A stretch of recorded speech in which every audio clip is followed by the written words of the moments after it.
precious pups touching down here in South Florida, hoping for a new home. Those beagles rescued from a mass breeding facility. And as 7's TJ Parker tells us, they'll be adorable additions for pet lovers here in South Florida. These 10-month-old beagle puppies are awaiting adoption after being rescued from a mass breeding facility in Virginia. The pooches made the 15-hour trip, arriving in South Florida early Thursday. It is really pretty amazing.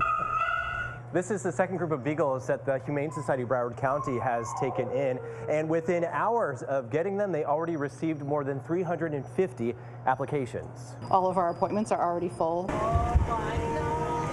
The Humane Society took in more than 40 beagles a few weeks ago from the same breeding facility. Those pups were all adopted out after the shelter got more than 1,000 applications for them.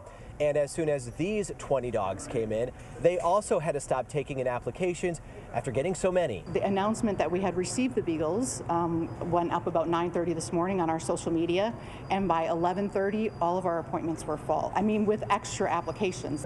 Humane Society staff says the breeding facility these dogs came from in Vigo is facing dozens of federal violations for neglect and abuse, including more than 300 puppy deaths.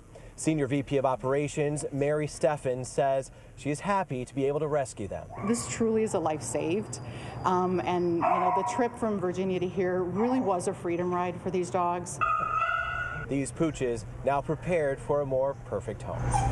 So although applications for these beagles have closed, the Humane Society of Broward County says this is an opportunity to showcase that there are other animals here to adopt. In Dania Beach, I'm TJ Parker, 7 News.